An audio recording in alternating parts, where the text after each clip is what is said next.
Hey YouTube, so here we are here. I'm pretty sure we've got an Onryo.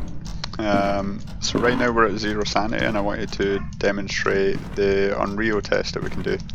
So an Onryo can't hunt when there is multiple fire sources nearby. It has to blow out in order for it to be able to hunt. So these work off of a radius similar to crucifixes. If I had to guess, I would say the radius is around about 6 meters.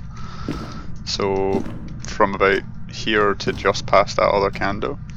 So if we set them out like this, then it will deny the hunt area for quite a distance. And then we can do an Onryo test. Just kill the power again. So what we're going to be doing now is just keeping these all lit right now. And if it's in this area, it won't be able to hunt. Right now we're at 0% sanity. So I wanted to go over a couple of myths while we're just waiting here. First I'll do this. Where are you? So it's still in the master bedroom. So I wanted to go over a couple of things.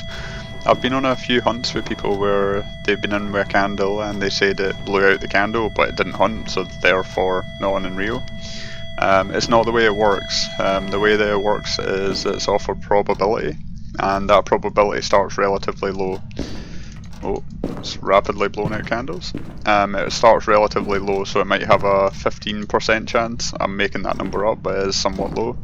So it might have a 15% chance to hunt when it blows out a candle. So if it blows out 1, 2, 3, even 4 candles and it doesn't hunt, it's a little bit less likely that it's an Onryo, but it's certainly nowhere near guaranteed not an Onryo, because it's pretty easy for it to have missed a 15% probability 4 times in a row. It's not a difficult thing to have happen. When you have all the candles in the area, however, it denies that hunting capability altogether. So right now it's in there. The other thing is when your sanity gets low. It's blown out my lighter and the candles, and my lighter again. So when your sanity gets lower, it's got a higher probability of blowing out the candles, which is why it's rapidly blown out some of these and my lighter, and it's a bit of a battle to keep them going actually. The Onryo already has a higher chance to blow out your candle than any of the other ghosts, and it's slightly higher. I also think, if I had to guess, by the way, just by, for example, this candle went out and these went out and it's in the bathroom, I would have to guess and say that the reason why the Onryo is more likely to blow out a candle is the radius must be bigger as well, because I've noticed that fairly consistently when I'm testing these. That candle will go out, that will go out, my lighter will go out, and it doesn't seem to be always exactly where the ghost is. So in order for this Onryo to hunt right now, obviously we've been constantly talking in the spirit room and around it. In order for this to hunt right now, what we would have to do is, blow out my lighter again, it would have to leave the area. Or say, for example, this candle doesn't affect the very back next to that bath. If it blows out that candle there, maybe it's got time to just hunt at the back there. And likewise, if it just walks into the living room over there or somewhere else in the house, obviously it can hunt.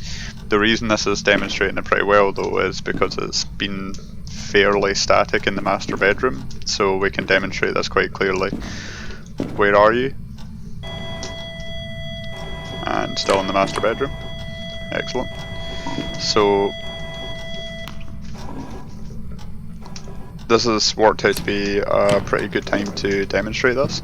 So the way that you can practically use this, obviously I can practically use this right now to confirm this is an Onryo. It's definitely an Onryo. We've been in here for quite a while with 0% sanity and not being able to be hunted. But the way you can practically use it even against roaming ghosts is it's not as certain as if it's just staying in the same area and unable to hunt.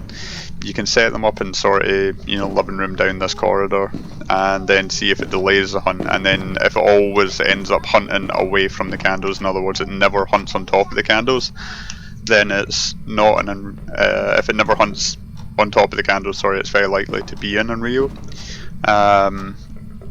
Whereas if I'm doing this test and then all of a sudden it starts a hunt from that bed, for example, or just at this door, and you're like, oh, it just started a hunt, this is basically on top of the candles. The minute it does that, definitely not an Onryo at that point. So you can practically use it like that. It doesn't take too long to set this up. I mean, you can do it in 2 ways. The other videos that I've got demonstrates testing an Onryo at high sanity, spacing the candles out more than this and having it blow it out. This is demonstrating how to do it when you're at low sanity. So I've done everything else I want to do, and it's just down to testing the ghost between these two. So I just drop my sanity and see if I get hunted on top of the candles, or if it can't hunt on top of the candles, in which case it will confirm or deny an Onryo. So that's essentially it. I won't let this video go on too much longer. And if you notice, for example, it's blown out the candles in a sporadic order, which is what I'm saying about the radius. This is my assumption, I don't know this for matter of fact, but I think the radius on which it can interact with candles is just overall bigger, and maybe even a higher probability as well as being a bigger radius. That would make sense to me. So the way to think about these candles, by the way, are mini crucifixes. Instead of hunting, it blows out a candle or a lighter, and they're essentially acting in that capacity. Right, so we've got an Onryo. Goodbye, sir. We are done. So if you like my videos and you've learned something, then hit like and subscribe. I've got other videos coming out like this, so check them out and we can discover the ghosts together. I'll see you in the next one.